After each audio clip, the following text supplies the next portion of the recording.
Hello and welcome to a new video. Primary 32,000 মামলার ভবিষ্যৎ কি হতে পারে? মামলাকারীরা এক্স্যাক্টলি কি চায় এবং তার সাথে কোনো রকম কি কোনো বৈঠকে বসতে চলেছে বঞ্চিত চাকরি প্রার্থীদের সাথে? মানে অ্যাকচুয়ালি কোনো বৈঠক হতে চলেছে? তো এই পুরো ব্যাপারগুলো নিয়ে আলোচনা করা হবে।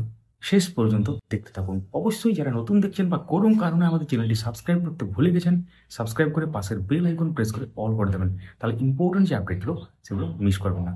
যারা সোশ্যাল মিডিয়া দেখছেন আমাদের এই পেজটিকে ফলো করে রাখুন। শুরু করা যাক। তো প্রাইমারি 32,000 মামলা বললেই এই মামলাটি কিভাবে উৎপত্তি হয় সেটা জানতে হবে, কারণ অনেক চাকরি প্রার্থী মনে করেন তাদের নিজেদেরকে বঞ্চিত। অ্যাকচুয়ালি তারা মনে করেন যে তারা ডিপ্রাইভ হয়েছেন বা সুযোগ পাননি এবং তাদের থেকেও বেশি নম্বর পেয়ে, অর্থাৎ যারা চাকরি পেয়েছেন তাদের থেকেও বেশি নম্বর পেয়েও তারা চাকরি পাননি। অ্যাকচুয়ালি মানে তাদের নম্বর এক্স্যাক্টলি বেশি আছে এবং যখনই একটা শো কল প্যানেল বা ব্রেকআপ অফ মার্কস প্রকাশিত হয় তখনই তারা রিয়েলাইজ করেন যে প্যানেলে যারা আছেন তাদের থেকে কম নম্বর পেয়েছেন, তাহলে তারা চাকরি পাচ্ছেন, তাহলে মামলা করা যাক। এবং আমরা যেহেতু চাকরি পাইনি, আমরা তাহলে বঞ্চিত হয়ে গেছি ব্যাপারটা থেকে, সেই জন্য মামলাটা উৎপত্তি হয়। এবং এবং তাছাড়া এপটিউড টেস্ট হয়নি বলেও অভিযোগ ওঠে। এটা বিএলএসআই 949 প্যানেলের মধ্যে 32,000 বা প্রথমে সংখ্যাটা 36,000 ছিল প্রায়, এবং মহামান্য সিঙ্গেল বেঞ্চ এই তাদের চাকরি বাতিল করে দেয় এবং কিছু মাসের মধ্যে পুরো একদম যে ইন্টারভিউ অ্যাপটিউড টেস্ট সমস্ত রকম নিয়ে পুরো প্রক্রিয়া শুরু করতে বলে, এবং তারা ইতিমধ্যে সেই মিনওয়াইল বা সেই টাইমে তারা প্যারা টিচারের স্যালারি পাবে এমনটা কিন্তু বলা হয়েছিল। এবং সেই রায়কে চ্যালেঞ্জ করে ডিভিশন বেঞ্চে যাওয়া হয়েছিল, গিয়েছিল, এবং ডিভিশন বেঞ্চ থেকে সুপ্রিম কোর্ট যায়। সুপ্রিম কোর্ট থেকে আবার মামলাটি ঘুরে এসে মামলাটি ডিভিশন বেঞ্চে মামলাটি দ্রুত নিষ্পত্তির জন্য চলে আসে, এবং সেই মোতাবেক মামলাটি আগামী 7ই মে লিস্টেড আছে এবং সেই দিন ফাইনাল হিয়ারিং এর জন্য লিস্টেড আছে। আমরা আগের অর্ডার কপিতে দেখেছি, সেখানে অনারেবল জাস্টিস যে তপব্রত চক্রবর্তীর বেঞ্চে মামলাটি উঠেছিল এবং পরবর্তী দিনেও কিন্তু ওনাদের বেঞ্চে আছে। এখন ফাইনাল হিয়ারিং বলতে ওটাই অন্তিম শুনানি হবে না, সবই ঠিকঠাক থাকলে ফাইনাল হিয়ারিং যেহেতু লেখা আছে ফাইনাল হিয়ারিংই হবে এবং সমস্ত পক্ষের বক্তব্য হয়তো শোনা হবে। এবং ফার্স্ট কিন্তু আর্গুমেন্ট বা বক্তব্য পেশ করবে হচ্ছে West Bengal board of primary education. তাদের যে বক্তব্য তারা তুলে ধরবেন বিভিন্ন যুক্তি সহকারে, এবং তারপর অন্য পক্ষকে বলতে সুযোগ দেওয়া হবে বলে খবর। এখন অন্য পক্ষকে বলতে অনেকগুলো পক্ষ হয়ে গেছে, শিক্ষক শিক্ষিকাদের পক্ষ থেকেও অনেকগুলো তারা আইনজীবীকে দাঁড় করিয়েছেন এবং বিভিন্ন ধরনের যে টিম আছে তো সেই তাদের ক্ষেত্রেও বিভিন্ন আইনজীবী আছেন। এবং মাননীয় বিচারপতি আগের দিন বলেন যে এক এক করে শুনতে গেলে তো অনেক সময় লেগে যাবে, সেই জন্য মানে মামলাটিকে সিস্টেমেটিক ওয়েতে মানে শুনানির জন্য তাদের একদম কোন পক্ষ থেকে কারা কারা বলবেন সেটা ঠিক করে রাখতে বলেন, এবং যেটা একদম লিড করানো ব্যাপারটাকে আর কি।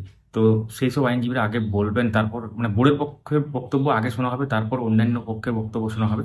এবং ইতিমধ্যে সমস্ত রকম ব্যাপারগুলো লিখিত আকারে জমা দেওয়ারও একটা সম্ভবত নির্দেশ দেওয়া হয়েছে। তো এবং তার সাথে বঞ্চিত চাকরি প্রার্থীদের পক্ষ থেকে যে খবরটা আসছে, মানে চিফ সেক্রেটারির সাথে বৈঠকের একটা ব্যাপার বলা হচ্ছে। যদিও আপনারা জানেন যে এইসব বৈঠকের ক্ষেত্রে বেশি জনকে অ্যালাউ করা হয় না এবং তাদের টিম থাকে এবং সেই বিভিন্ন টিম থাকে, যারা যারা লিড করছেন টিমগুলো তাদের পক্ষ থেকে এক দুজন মেম্বার হয়তো সেখানে তারা অ্যালাউ করবেন তাদেরকে। তো কেন এটা করা হচ্ছে কারণটা বুঝতে হবে একটু। আমরা যদি ব্যাপারটা দেখি যে বঞ্চিত চাকরি প্রার্থীদের মেন দাবিটা কী ছিল, তারা মামলাটা কেন করেছেন, তারা ডিপ্রাইভ হয়েছেন মানে তারা বঞ্চিত হয়েছেন। তো বঞ্চিতর অর্থ হচ্ছে তারা চাকরি পাননি।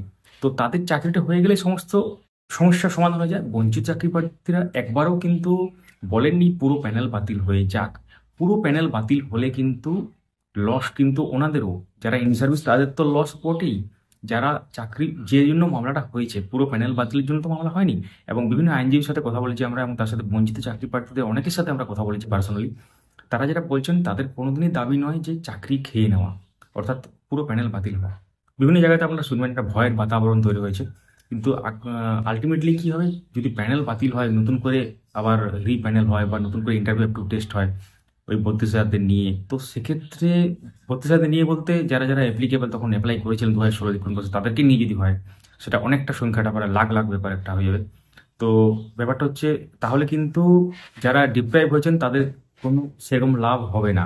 লাভ হয় কিছু জন হবে যাদের মেরিট ভালো আছে, যাদের মেরিট কম আছে বা যারা মানে মেরিট একদমই কম, তাদের ক্ষেত্রে কিন্তু তারা ডিপ্রাইভই থেকে যাবেন। কারণ অতীতে অনেক ব্যাপার আমরা দেখেছি, আমাদের অনেক বছরের এক্সপিরিয়েন্স, আমরা অনেক বছর ধরে আপনাদের উদ্দেশ্যে বিভিন্ন ধরনের খবর নিয়ে আসি, এবং সেই জন্য অনেক আমাদেরকে অ্যানালিসিস করতে হয়, অনেক রিসার্চ করতে হয় ব্যাপারগুলো নিয়ে খবরগুলো আনার জন্য। আপনারা তো ভিডিও দেখছেন 5-10 মিনিটের, কিন্তু এটা নিয়ে আমাদের অনেক ব্যাপার খেয়াল রাখতে হয়, অনেক কিছু ব্যাপার খেয়াল রাখতে হয়। এবং সব কিছু ব্যাপার জানলেও কিন্তু ভিডিওতে বলা চলে না, কিছু ব্যাপার থাকে যেগুলো প্রাইভেসি মেনটেন করতে হয়।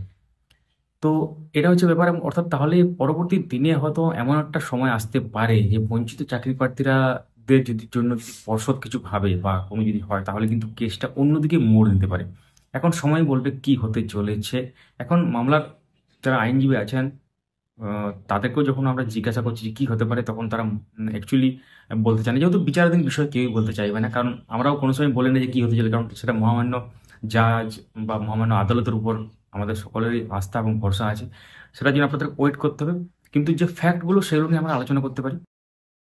তাহলে 32-এর মামলা আগামী 7ই মে দুপুর 2টোর সময় উঠতে চলেছে।